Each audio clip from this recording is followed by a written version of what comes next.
आप सबों का जन स्वराज पार्टी के तरफ से तहे दिल से स्वागत है। आप सबों का अभिनंदन है। यहाँ हमारे बीच में उपस्थित हैं कोर कमेटी के सदस्य डॉक्टर अमित पासवान जी। यहाँ उपस्थित हैं हमारे पार्टी के, हमारे मतलब हम सबों के पार्टी के, बिहार के लगभग 14 करोड़ जनता का पार्टी जन स्वराज पार्टी के बिहार के महासचिव हमारे प्रिय मित्र पूर्व विधायक किशोर कुमार मुन्ना जी यहाँ उपस्थित हैं। जन स्वराज पार्टी नालंदा जिला के अध्यक्ष वीरेंद्र यादव जी और यहाँ उपस्थित हैं हमारे बाएं तरफ प्रभारी नालंदा जिला के प्रभारी के कुशवाहा जी, इंद्रदेव कुशवाहा जी, दिनेश बाबू बैठे हैं और आप साथी जी दानिश साहब हैं।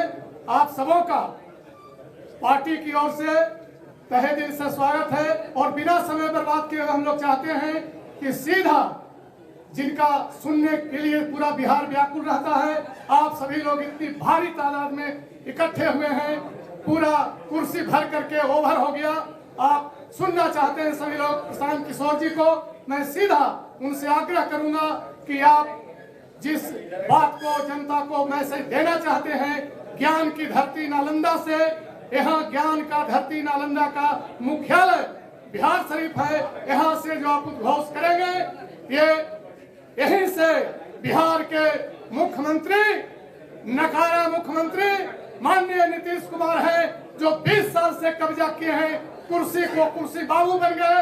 उनका यह गृह जिला है और उनके ही गृह विधानसभा क्षेत्र में इसके बाद एक जनसभा होने जा रहा है हरनौत बाजार में। वहां भी महती सभा को आदरणीय प्रशांत जी संबोधित करेंगे। इस जिला से जय घोष हो रहा है जन स्वराज पार्टी का। आप लोग जिंदाबाद कीजिए। जय बिहार, जय जय बिहार। मैं सीधा प्रशांत किशोर जी को देता हूं। धन्यवाद। बहुत बहुत धन्यवाद साथी केडी यादव जी, पूर्व विधायक और मेरे सभी सहयोगी जो यहाँ मंच पर बैठे हुए हैं। आप सभी पत्रकार बंधुओं का यहाँ पर सभागृह में स्वागत है। जन स्वराज की ओर से मैं व्यक्तिगत तौर पर आपका अभिनंदन करता हूँ। पिछले 3 बरस से जब से मैंने जन स्वराज अभियान शुरू किया है, ये नालंदा की धरती पर मैं पहली बार आया हूँ। 3 बरस से मैं यहाँ पर आया नहीं।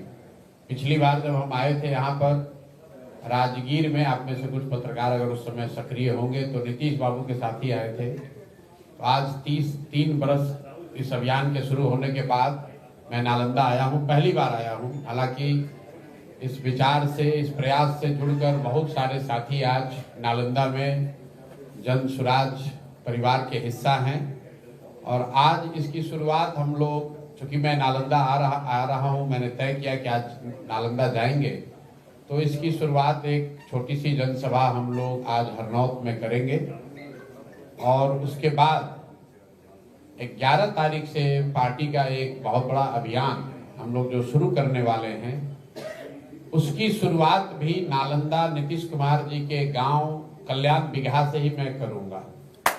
वो इसलिए कि जो पार्टी का कार्यक्रम 11 मई से शुरू हो रहा है, उसके 3 महत्वपूर्ण बिंदु हैं। तीनों ही नीतीश कुमार जी से जुड़ा हुआ है।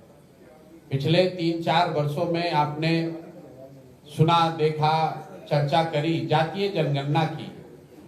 तो जिस जातीय जनगणना का रिजल्ट 2 अक्टूबर 2023 में आया, 7 नवंबर 2023 को विधानसभा के पटल पर रखा गया। 24 नवंबर 2023 को नीतीश बाबू ने घोषणा की कि जातीय जनगणना के आधार पर करीब 94 लाख परिवार, जिनको पिछले 25-30 साल में विकास की यात्रा में जो लोग छूट गए हैं, उन परिवारों को 2 लाख रुपए प्रति परिवार के दर से मदद दी जाएगी। ये घोषणा नीतीश बाबू ने विधानसभा में की, उनके ट्विटर के हैंडल पर भी है, आप लोगों को भी पता है। उसके बाद 2 बजट बीत गया, अभी तक किसी को 1 रुपया भी नहीं मिला। उस पर सरकार ने कोई चर्चा नहीं की। कई बार जब हम लोग बिहार में घूमते हैं, लोग कहते हैं कि नालंदा में बहुत काम हुआ है। तो इसलिए मैंने तय किया कि भाई जो 2 लाख रुपया उनको प्रति परिवार देना है, कल्याण बिगहा नीतीश, नालंदा भी नहीं, कल्याण बिगहा नीतीश बाबू के गांव चलकर देखें कि क्या किसी को 2 लाख रुपया मिला है कि नहीं। तो 11 मई को मैं आऊंगा और कल्याण बिगहा से इसकी शुरुआत करूंगा। दूसरा उस आंदोलन का बिंदु है कि 2006 में नीतीश बाबू ने दलित महादलित का अलग अलग एक योजना उन्होंने घोषित, भैया माइक नीचे, 2006 में नीतीश बाबू ने महादलित परिवारों के लिए घोषणा की थी कि हर परिवार को जो होमलेस है, घर नहीं है, जिसके पास जमीन नहीं, उसको 3 डिसमिल जमीन सरकार देगी, सरकारी जमीन से अगर नहीं मिलेगा तो खरीद कर देगी। पूरे बिहार में इस योजना में कुल 50 लाख दलित अति पिछड़े समाज के लोगों को घर बनाने के लिए जमीन मिलनी चाहिए थी, लेकिन अभी तक सिर्फ 2,34,000 परिवारों को ही ये जमीन मिली। और अभी प्लानिंग कमीशन का एक रिपोर्ट आया है दिल्ली से, जिसमें बताया गया कि 2,34,000 में करीब करीब 1,20,000 परिवार ऐसे हैं जिनको सिर्फ पेपर पर ही ये जमीन मिली है। करीब मतलब आधे लोगों को वो जमीन अभी तक नहीं मिली, और ये बहुत बड़ी बात है। इसको भी देखने के लिए मैं जाना चाहता हूं कल्याण बिगहा कि ये सिर्फ सरकारी आंकड़ों की बात है कि सही में जमीन पर नीतीश बाबू के अपने गांव में भी दलित परिवारों को जमीन मिला है कि नहीं, ये देखने के लिए भी कल्याण बिगहा जाएंगे। तीसरा आंदोलन का मुद्दा है कि यहाँ भूमि सर्वे हो रहा है, नालंदा में भी हो रहा है, पूरे राज्य में लोग त्राही कर रहे हैं। पिछले 3-4 वर्षों में लैंड डिजिटाइजेशन के नाम पर भूमि सुधार का क्या जो कार्यक्रम नीतीश बाबू की सरकार ने शुरू किया है, इसमें हर दिन हालात ये है कि कोई घर ऐसा बाकी नहीं है जिसमें घर में परिवार में झगड़ा न लगे। जमीन के दाखिल खारिज में, रसीद कटाने में, जमाबंदी में, हर जगह लोगों को 10,000, 20,000, 25,000 रुपया घूस देना पड़ रहा है। हालात ये हैं कि आप लोग तो पत्रकार हैं, रोज देखते होंगे कि बिहार सरकार में राजस्व विभाग जो है वो उनके जनता से धन उगाही का सबसे बड़ा सोर्स बन गया है। नीतीश बाबू का नाम सुशासन बाबू रखा गया है, इसी धरती से वो आते हैं। तो मैं ये देखना चाहता हूं कि नालंदा में कल्याण बिगहा में किसानों को या भूमि के मालिकों को घूस देना पड़ रहा है कि नहीं देना पड़ रहा है। यहाँ रसीद क्या बिना घूस के कट रहा है, क्योंकि लोग बताते हैं, और जब मैं नीतीश जी के साथ था तो ये देखता भी था कि नालंदा के हर मामले को चीफ मिनिस्टर के ऑफिस से देखा जाता है। तो अगर नालंदा में ये 3 बात सही पाई गई तो आप समझ सकते हैं कि बिहार के दूसरे हिस्सों की क्या हालत होगी। तो 11 तारीख को पार्टी के इस कार्यक्रम का हस्ताक्षर अभियान हम लोग शुरू कर रहे हैं, जिनमें ये 3 बिंदुओं को हम लोग कवर करेंगे कि जिन 94 लाख परिवारों को 2-2 लाख रुपया आपने कहा था जातीय जनगणना कराकर उनको अभी तक 1 रुपया मिला कि नहीं मिला, या फिर जैसे मोदी जी का 15 लाख रुपया हर परिवार को देने का वादा जुमला साबित हुआ। आप भी ये मान लीजिए कि बिहार में भी आपने ये जुमला ही फेंका था। दूसरी बात, जिन महादलितों ने आपको आज 18-20 साल से मुख्यमंत्री के कुर्सी पर बैठाया है, कम से कम आपके गांव के महादलितों को वो जमीन मिली है कि नहीं, नालंदा में उन लोगों को जमीन मिली है कि नहीं, ये देखने आएंगे। और तीसरी बात जो मैंने आपको बताया कि पूरा बिहार ये भूमि सर्वेक्षण के नाम पर, भूमि सर्वे के नाम पर जो धन उगाही हो रही है, क्या नालंदा कल्याण बिगहा उससे अछूता है, हरनौत उससे अछूता है, अस्थावा में वहां नहीं हो रहा है, ये देखने के लिए भी 11 को आऊंगा। और आज इसलिए आए हैं कि चूंकि जैसा मैंने बताया 3 बरस से यहाँ आए नहीं थे, साथ ही यहाँ रात दिन मेहनत करके जन सुराज की सोच को घर घर पहुंचाने में लगे हैं।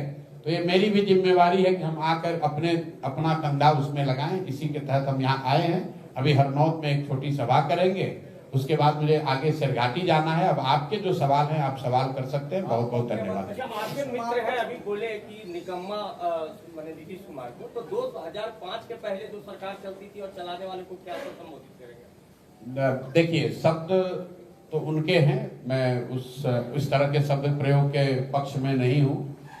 हर आदमी का बोलने का अपना तरीका है। अब मैं बोलूंगा, विधायक जी अगर खुद बोलना चाहे। जहां तक आपने कहा कि 2005 से पहले की सरकार को क्या कहेंगे, बिल्कुल उसको तो हमें आपको कहने की जरूरत नहीं है। कोर्ट ने, बिहार की जनता ने उसको जंगल राज बताया। वो जंगल राज था लालू और उनके परिवार का, उनके गुंडों का, उनके बदमाशों का, रंगदारों का। वो गुंडा राज था, जंगल राज था। ये बात तो कोर्ट ने कहा, ये बात बिहार की जनता ने पिछले 2005 से 20 वर्षों से ये दिखाया है।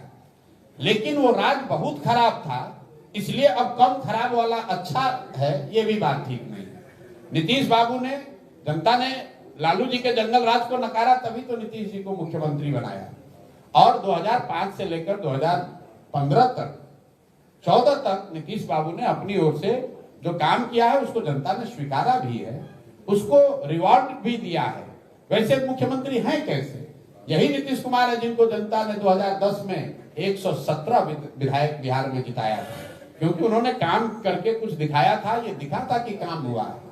मैं यहाँ मंच पर बैठा हूं, मैं ही आया था नीतीश कुमार की जीत में कंधा लगाने के लिए, क्योंकि हम लोग 2014 में जब उनकी पार्टी को लोकसभा में झटका लगा, नीतीश बाबू ने पद छोड़ दिया था। नालंदा की धरती पर आपके सामने कह रहे हैं, जाकर नीतीश कुमार से पूछ लीजिएगा, और आप लोग भी जानते हैं कि मांझी जी को उन्होंने मुख्यमंत्री बनाकर एक तरह से राजनीति से किनारा कर लिया था। जब नीतीश बाबू के उन समय में कोई नहीं साथ में खड़ा हुआ, तब प्रशांत किशोर खड़े हुए, मैं आया, मैंने कहा कि सर आप मांझी जी को हटाइए, आप बनिए, हम लोग आपकी हर तरह से मदद करेंगे। और 15 में मदद भी की, और जनता के आशीर्वाद से नीतीश बाबू जीत कर भी आए। लेकिन 2014-15 के नीतीश कुमार और 24-25 के नीतीश कुमार में जमीन आसमान का फर्क है। 14-15 में जिस नीतीश कुमार की मदद की गई, वो नीतीश कुमार सुशासन के लिए जाने जाते थे। आज जिनका विरोध हो रहा है, उनकी सरकार अपराधियों के जंगल राज देखे हुए बिहार में आज अधिकारियों का जंगल राज चलाने के लिए दोषी बताई जा रही है। जिस नीतीश कुमार की हम लोगों ने मदद की थी, वो व्यक्ति था कि नेता के तौर पर वाजपेयी जी जब प्रधानमंत्री थे, रेल मंत्री गैसल पश्चिम बंगाल में दुर्घटना हुई तो नीतीश बाबू ने पद से इस्तीफा दे दिया। ये कहा कि 200 व्यक्ति मर गए, कैसे मैं रेल मंत्री बना रहूंगा। आज वही नीतीश कुमार हैं, बिहार के कई हिस्सों में जहरीली शराब से दुर्घटना हो जाती है, लोग मर जाते हैं। नीतीश बाबू पॉकेट में हाथ डालकर हंसते हुए बोलते हैं कि जो पिएगा वो मरेगा। जिस नीतीश कुमार का विरोध साथ दिया था, वो नीतीश कुमार थे जो चुनाव नहीं हारे थे। 2014 में नीतीश बाबू चुनाव नहीं हारे थे, उनका दल लोकसभा में हारा था, लेकिन राजनीतिक मर्यादा उनमें बची हुई थी। उन्होंने पद से इस्तीफा दे दिया। आज जिस नीतीश कुमार का विरोध कर रहे हैं, वो नीतीश कुमार हैं जो चुनाव हार गए हैं। 243 के विधानसभा में सिर्फ 42 विधायक है, और उन लोगों के साथ जिसको अभी आपने पूछा जंगल राज, कभी आप लालटेन के साथ, कभी आप कमल के साथ, कभी कोई भी समझौता करके आप पद पर बैठे। तो लोकतंत्र में आपको ये बताया जाता है कि जब कोई नेता, जब कोई दल, कोई विचारधारा आपको पसंद आए, ठीक हो, उस पर भरोसा हो, तो आप उसके साथ खड़े होइए, उसको वोट दीजिए, ये आपकी जिम्मेवारी है।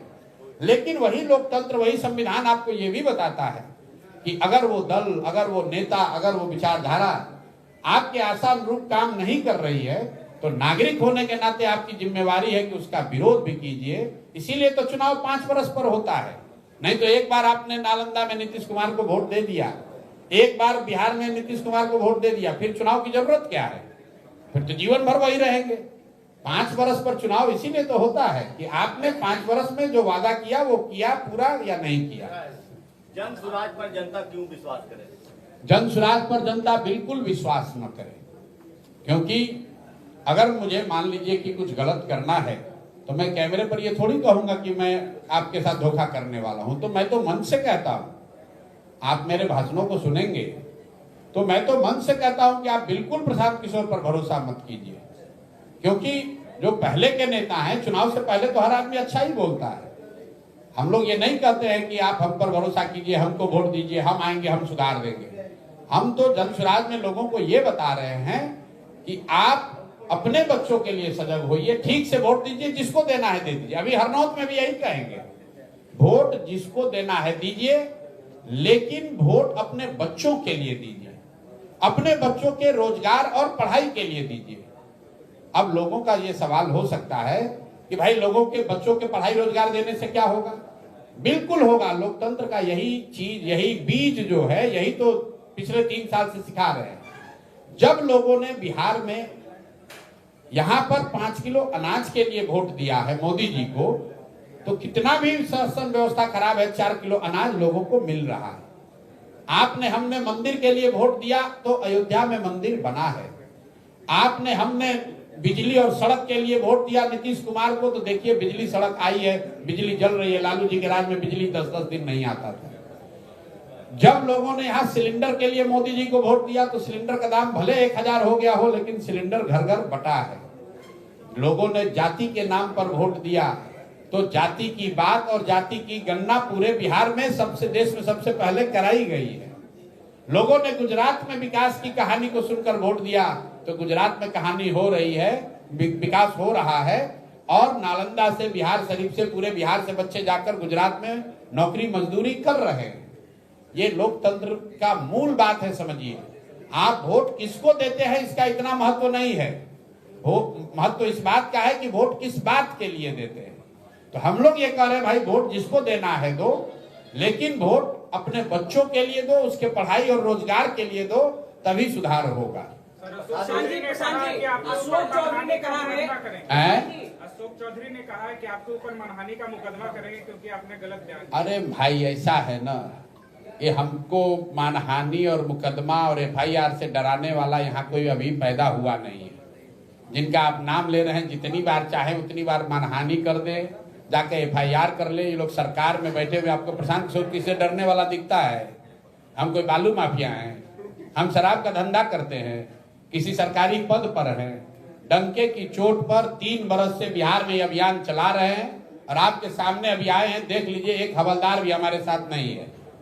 जिस बिहार में मुखिया बनने के बाद लोग 4 को गनमैन लेकर घूमता है सुरक्षा के नाम पर, उसी बिहार में 3 बरस से पैदल चल रहे हैं और आज तक एक सिपाही भी नहीं लिया हमने और हमको एक कुत्ता भी नहीं काटा है। हम किसी से डरने वाले हैं? गांधी मैदान से इसी सरकार ने हमको गिरफ्तार करने के लिए रात के अंधेरे में उठा लिया। 20 थाने के लोग मिलकर हमको अरेस्ट करने गए, कोर्ट में लेकर गया। क्या हुआ? उसी दिन डर के मारे छोड़ भी दिया। जब हमने गलती नहीं की है, कोई बिहार में खड़ा होकर नहीं कह सकता है कि प्रशांत किशोर ने 1 रुपया भी किसी से लिया हो। कोई नहीं कह सकता है कि हमने कुछ गलत किया हो। कोई नहीं कह सकता है कि हम जाकर किसी को गाली गलौज कर रहे हैं। हम सही बात बता रहे हैं। हमने BPSC के बारे में कहा कि BPSC से नौकरी बेची जा रही है, कहा वो लोग भी मानहानि का मुकदमा कर देंगे, नोटिस भेजा, कर दो मानहानि का। कर हिम्मत हुआ करने का? कौन नहीं जानता है कि यहाँ सरकारी नौकरी बिकती है? ये कहने पर मानहानि का मुकदमा होने लगे तो जितने पत्रकार आप लोग हैं सब पर मानहानि का मुकदमा हो जाएगा। एक मिनट सर, एक पीछे बोला। आप इस बात पे कायम है कि अशोक चौधरी की बेटी को पैसे देकर के टिकट मिला? ये भैया पूरे बिहार में सरेआम चर्चा है। ये प्रशांत किशोर को करने की जरूरत नहीं है। बिहार में गांव-गांव में भ्रष्टाचार है, जमीन के सर्वे में पैसा लिया गया। अब हम ये चर्चा आम है। अब पत्रकार होने के नाते आप खड़ा होकर कहिए कि भैया बिहार में भ्रष्टाचार है, लोग शिकायत कर रहे हैं, तो कोई आप पर मानहानि का मुकदमा कर दे। अरे भाई, ये चर्चा आम है और आप पत्रकार हैं, आपको हमसे बेहतर पता है जी। देश में पैनिक का माहौल बना हुआ भारत पाकिस्तान को लेकर, सिंधु जल समझौता को रद्द कर देने से क्या लगता है कि माहौल शांत हो सकता है? भाई देखिए, कुछ अलग सरकार में देश में व्यवस्था है, पंचायती राज है, राज्य सरकारें हैं, देश की सरकार है। हर मुद्दे को हर जगह नहीं लपेटना चाहिए। राष्ट्रीय सुरक्षा, विदेश नीति, ये केंद्र सरकार का मामला है। अभी 6 महीना पहले, साल भर पहले चुनाव हुआ है। देश की जनता ने एक व्यवस्था बनाई है, किसी को केंद्र में बैठाया। अब देश पर जो भी अगर कोई, भगवान ना करे, कोई संकट आता है, कोई परिस्थिति बनती है, तो केंद्र की सरकार, पार्लियामेंट में बैठे हुए पक्ष विपक्ष के लोग, सब लोग बैठ के जो निर्णय लेंगे, देश की जनता उसके साथ खड़ी रहेगी। हर बात पर, हर स्तर पर टिप्पणी की जाए कि विदेश नीति पर क्या होना चाहिए, कूटनीति के मामले पर क्या होना चाहिए, सेना के काम पर क्या होना चाहिए। अरे भाई, उसके लिए देश में सत्ता बैठी हुई है, सत्ता में लोग बैठे हुए हैं। हम लोग यहाँ जो हमारी जिम्मेवारी है वो बिहार की जनता के प्रति है। हम आज नालंदा हरनौत में आए हैं तो वो देखने आए हैं। हमारे विदेश नीति पर टिप्पणी करने से क्या होगा? निश्चित तौर पर जो घटना हुई है, देश भर में उसकी भर्त्सना हो रही है, हम लोग भी उसको निंदनीय मानते हैं, कहते हैं। बिल्कुल गलत है। निहत्थे आदमी को आप मारिएगा, और ये दिखाता है कि आतंक और आतंकवादी ये सिर्फ राजनीतिक नारों से इनका खात्मा होने वाला नहीं है।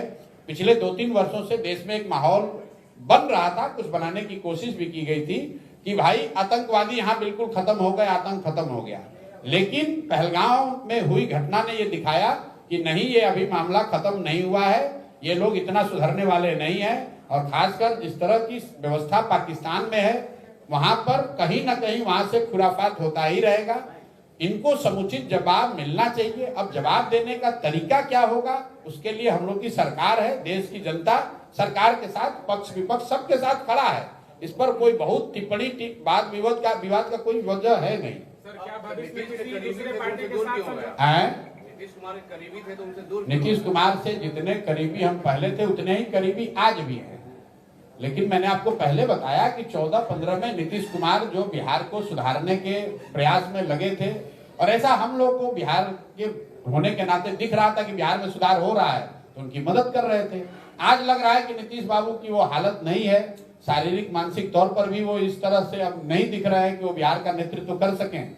और अगल बगल के उनके लोग, सारे अफसर, सारे अगल बगल के मंत्री वो लूट मचा रहे हैं। वरना आप लोग तो खुद नालंदा के पत्रकार हैं, नीतीश कुमार जी की जो पहले आभा थी, जो उनका एक इकबाल था, जो एक राजनीतिक काम करने का तरीका था, उसमें और पहले और आज में बहुत फर्क है। अब तो कोई पूछ ही नहीं रहा, कोई देख ही नहीं रहा, जिसको जहां मन है सोच रहा है कि अब तो नीतीश बाबू 4-5 महीने के लिए है, लूट सको तो लूट, गंगा में पानी बह रहा है, जितना जिसको मन हो रहा है लूट रहा है। बिहार में पुलिस वाले सुरक्षित नहीं है। बिहार में खाने में घुसकर शराब तस्करों को चुराने की कोशिश की गई है। बीजेपी के नेता, अब देखिए, आपने ये बार-बार साथी पूछ रहे हैं कि क्यों नीतीश जी का विरोध हो रहा है। यही नीतीश कुमार हैं जिनको लॉ एंड ऑर्डर के नाम पर जनता लेकर आई थी, और आज लॉ एंड ऑर्डर की हालत ये है, गांव में तो लोग भ्रष्टाचार का आलम ये है कि लोग कह रहे हैं कि भैया इससे बढ़िया तो लालू का राज था। यहाँ तक स्थिति आ गई है कि लोग, हम लोग पैदल चलते हैं तो लोग बताते हैं भैया लालू का बहुत खराब था, लेकिन कुछ स्थिति तो उससे भी बदतर हो गई है। तो ये दुर्भाग्य है। और लॉ एंड ऑर्डर जो है, मैं फिर वही कहूंगा कि कहीं ना कहीं सरकार का इकबाल खत्म हो गया, क्योंकि नीतीश जी की शारीरिक मानसिक स्थिति ऐसी नहीं है कि वो बिल्कुल सरकार उनके कंट्रोल में हो। अगल बगल के लोग, जो व्यवस्था पहले से बनी हुई है, बिना ड्राइवर के गाड़ी कैसे चलेगा, या अगर ड्राइवर आधा सो रहा है तो गाड़ी कैसे चलेगी, कभी दाएं चलेगी कभी बाएं चलेगी, उसमें एक्सीडेंट होने का खतरा बना रहेगा। विपक्ष कर रहा है, इतना खर्चा प्रशांत किशोर कहाँ से कर रहे हैं? बीजेपी फंडिंग कर रही है क्या? तो भैया यहाँ आपने कहा विपक्ष, यहाँ बीजेपी वाले तो पक्ष में ही हैं। तो ऐसा है कि अगर बीजेपी हमको फंडिंग करी तब तो नीतीश बाबू को बहुत सावधान होना चाहिए, क्योंकि बीजेपी वाले तो उन्हीं के साथ बैठे हुए हैं सरकार में। तो मतलब बीजेपी वाले पैसा देकर हमको अपने खिलाफ खड़ा कर दिए हैं। आप लोग नीतीश कुमार के खिलाफ खड़ा कर दिए हैं। जोड़ करने के लिए तो भाई 243 सीट पर लड़ेंगे तो उसमें भाजपा एक भी सीट नहीं लड़ेगी इस बार चुनाव। आप एक मिनट रुकिए।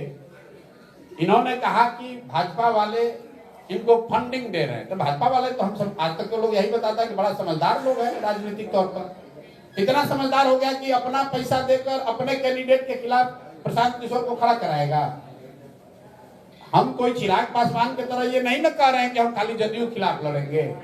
हम तो 243 पर लड़ेंगे, उसमें 100 सीट भाजपा भी लड़ेगी।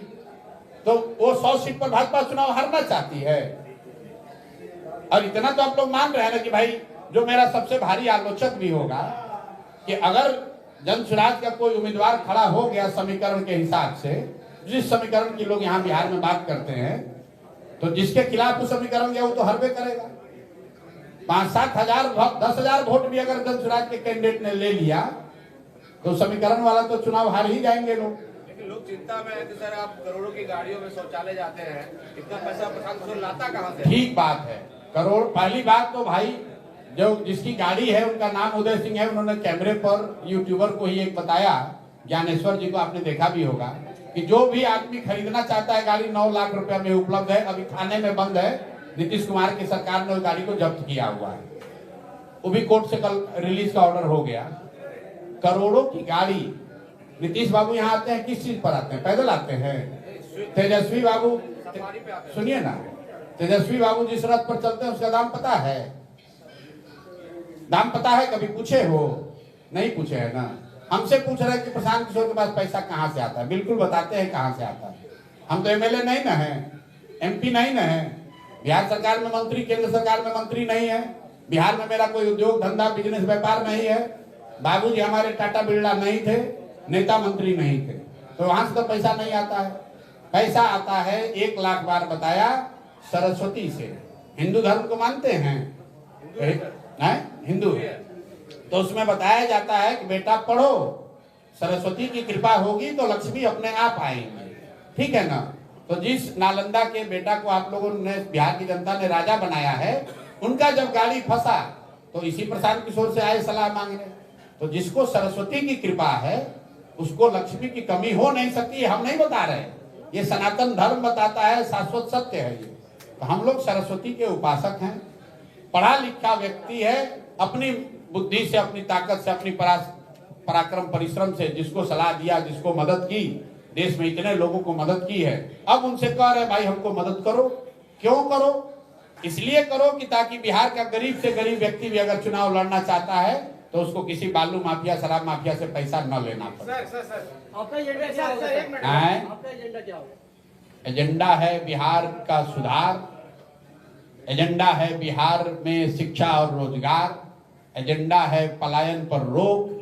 अभी मधुबनी में प्रधानमंत्री आए, आप लोग भाषण कम सुने कि नहीं हमको नहीं मालूम है, उनका भाषण जरा सुनिए। कह रहे हैं कि धोलेरा से बॉम्बे में जो फैक्ट्री लग रही है वहां पर जाने वाले श्रमिक परिवारों के लिए एक नई ट्रेन की व्यवस्था बिहार में की जा रही है। मतलब फैक्ट्री लगेगा धोलेरा में, गुजरात में, महाराष्ट्र में, और लेबर को ले जाने के लिए हम लोग ताली बजा रहे हैं। हम लोग की स्थिति देखिए बिहार के लोगों की, कि हम लोग को ट्रेन मिला है। क्यों? कि यहाँ से श्रमिक परिवारों को जाने के लिए ट्रेन दिए हैं। अरे भाई, जब अंग्रेज तो भी तो यही करता था। अंग्रेज भी पहले देश से लंदन तक चलाता था पानी वाला जहाज, उस पर मजदूर भरकर लोग जाते थे। तो मतलब फैक्ट्री लगेगा गुजरात, महाराष्ट्र में, और प्रधानमंत्री आकर कह रहे हैं कि श्रमिकों को जाने के लिए ट्रेन दिया जाएगा बिहार में। वाह रे भाई वाह। एक मिनट रुको भाई, इसको समझिए, इस बात को समझिए। बिहार के होने के नाते हम भी देश दुनिया घूमे हुए हैं। क्यों बिहार में भाई उसी सभा में मधुबनी में कह देते कि भाई चीनी फैक्ट्री बिहार में 4 लगाई जा रही है। मोदी जी देश के प्रधानमंत्री हैं, प्रधानमंत्री गुजरात के भी, प्रधानमंत्री बिहार के भी। गुजरात जब वो जाते हैं तो वो गिफ्ट सिटी की बात करते हैं, फैक्ट्रियों की बात करते हैं, इन्वेस्टमेंट समिट की बात करते हैं, वहां की तरक्की की बात करते हैं। और बिहार आ रहे हैं तो क्या कर रहे हैं? मखाना बोट, श्रमिक ट्रेन, 5 किलो अनाज, हिंदू मुसलमान। अरे भाई, ये दोष मोदी जी का नहीं है, ये दोष बिहार के लोगों का, हमारा, आपका है। हम लोगों ने अपना भाव इतना कम कर लिया है कि भैया 5 किलो अनाज दो, हम तुमको बोरा में भर के वोट देते रहेंगे। गुजरात के लोग भी 5 किलो, आप मोदी जी का कोई स्पीच हमको सुना दीजिए गुजरात में जहां कि वो ये कह रहे हो कि 5 किलो अनाज मिल रहा है कि नहीं मिल रहा है। गुजरात में जाकर अगर मोदी जी ये कह दे कि यहाँ से गुजरात के श्रमिक परिवारों को बिहार जाने के लिए ट्रेन चलाया जाएगा, आपको लिख के दे देते हैं, एक आदमी वहां वोट नहीं देगा। ये मामूली गलत बात है। आप ये कह रहे हैं कि बिहार के श्रमिक परिवारों को गुजरात और बॉम्बे जाने के लिए ट्रेन देंगे। भाई, हम लोग को ट्रेन चाहिए, लेकिन मजदूरों को भरकर भेजने के लिए नहीं, यहाँ से सब्जी भेजने के लिए, यहाँ से अनाज भेजने के लिए, यहाँ से सीमेंट छड़ भेजने के लिए, यहाँ से कंप्यूटर टेलीविजन बनाकर भेजने के लिए। अगर यहाँ से मोदी जी ने घोषणा की होती कि यहाँ से अब भैया एक रेफ्रिजरेटेड ट्रेन चलेगा जिसमें बिहार के किसान सब्जी भेजेंगे दिल्ली, बॉम्बे, तब ना हम लोग मानते। आप कह रहे हैं कि श्रमिकों के, ये उनके वक्तव्य है, मेरा नहीं है, देख लीजिए जाके वीडियो में। श्रमिक परिवारों के लिए, धोलेरा और बॉम्बे में फैक्ट्रियों में काम करने वाले श्रमिक परिवारों के लिए ट्रेन चलाई जा रही है। और आप लोग भी खूब लिख रहे हैं, प्रधानमंत्री ने 4 ट्रेन की घोषणा की। बिहार का यही औकात है। अरे ट्रेन भी देना है तो बुलेट ट्रेन देते। तो 1 लाख करोड़ का बुलेट ट्रेन बन रहा है गुजरात में। अब बिहार को क्या हो रहा है अनाउंस? वंदे भारत का 4 कोच, 1 पैसेंजर ट्रेन का जो 2 हफ्ते में 2 बार चलती थी, अब 4 बार चलेगी। रेलवे लाइन का दोहरीकरण। और पत्रकार यहाँ कह रहा है यही भारी विकास है कि यहाँ पर हमारा गांव के सामने हाल्ट पर ट्रेन रुकेगी, यही अब हम लोग का किस्मत है। इसी को मान लिया कि इससे ज्यादा तो कुछ मिलना ही नहीं चाहिए। अगर आप पर आरोप लगता है कि बीजेपी वाले कहते हैं कि आप चुनावी मैनेजर हैं, अभी तो वो हमको कहे कि बीजेपी वाला हमको फंड कर रहा है, और अभी आप कह रहे हैं कि चुनाव बीजेपी वाला कह रहा है कि चुनावी मैनेजर है। पहले आप लोग पत्रकारों में भी तय कर लीजिए कि विजय कुमार सिन्हा जी का बयान है। अच्छा, अब विजय कुमार सिन्हा जी ने कहा, क्या कहा उन्होंने, हम चुनावी मैनेजर हैं। तब विजय कुमार सिन्हा जी के लीडर, उनके आका या उनके जो लीडर यहाँ है कौन है? दिलीप जायसवाल जी हैं। दिलीप जायसवाल जी के लीडर कौन है? अमित शाह जी हैं। अमित शाह जी के लीडर कौन है? मोदी जी है। तो मोदी जी इतने मतलब उनके लीडर के लीडर उनको जब सलाह लेना था, काम लेना था, तो इसी मैनेजर को बुलाए थे। तब विजय सिन्हा जी को पहले मोदी जी को पूछ लेना चाहिए था कि सर आप इतना बड़ा लीडर हैं, आप ऐसा प्रशांत किशोर ऐसा पुंजिया मैनेजर को काहे अपने साथ रखे थे? ये पूछिए जरा विजय सिन्हा से। आपने कहा था सर कि बालू माफिया, शराब माफिया को बिहार को बर्बाद कर रहा है, क्या वो लोग आपकी पार्टी में शामिल होंगे या नहीं होंगे? मेरे भाई, पहली बात कि अगर बालू माफिया, शराब माफिया बर्बाद नहीं कर रहा है, ये अगर कह रहे हैं आप, तो आपकी बात, आप उसको प्रूफ कीजिए। हम लोग की पार्टी में जहां तक मेरी समझ है, हमारे पास कोई थर्मामीटर और इन्वेस्टिगेटिंग एजेंसी तो है नहीं, लेकिन हमारा ऐसा मानना है कि हम लोग की पार्टी में इस तरह के चरित्र के लोगों की कोई जगह नहीं है और आगे भी नहीं होगी। एक अंतिम सवाल बस, वक्फ बिल पर पहले से बोला हुआ है, हम लोग इसके विरोध में हैं। उस कानून के मेरिट पर गए बगैर, उस कानून में क्या अच्छा है क्या खराब है, इस पर बहस हो सकती है, लेकिन उसकी नियत, जिस नियत से उसको लाया गया है, उसको लेकर मेरा विरोध है। क्यों? क्योंकि वक्फ के सुधार के लिए अगर सरकार कोई प्रयास करती तो उसका मुस्लिम समाज भी स्वागत करता।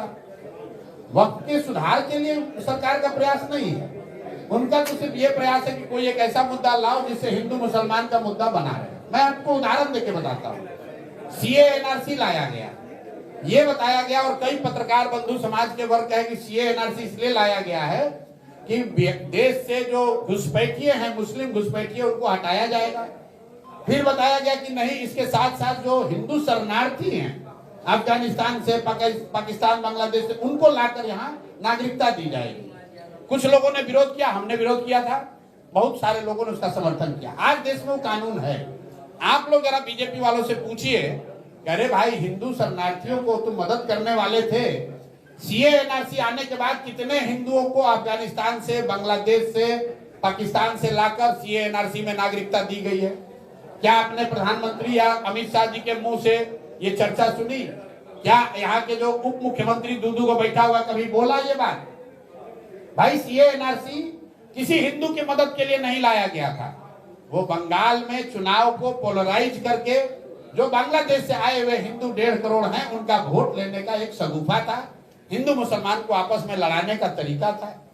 उसी तरह वक्फ का जो बिल है, ये विशुद्ध तौर पर आपस में लड़ाने के लिए, हिंदू मुसलमानों के बीच में विद्वेष पैदा करने के लिए, ताकि कोई ये ना पूछे कि भाई रोजगार कब दोगे, कोई ये ना पूछे कि 15 लाख रुपया कब दोगे, कोई ये ना पूछे कि बिहार में भी पलायन कब रुकेगा। अभी मधुबनी में प्रधानमंत्री आए, इतने देखिए इतनी बड़ी घटना हुई है, प्रधानमंत्री को इंटरनेशनल रिस्पांस दे रहे हैं, पूरी इंटरनेशनल ऑडियंस सुन रही है, और प्रधानमंत्री ने दिल्ली से वक्तव्य नहीं दिया, प्रधानमंत्री ने तय किया कि बिहार में आकर वो वक्तव्य देंगे। क्यों?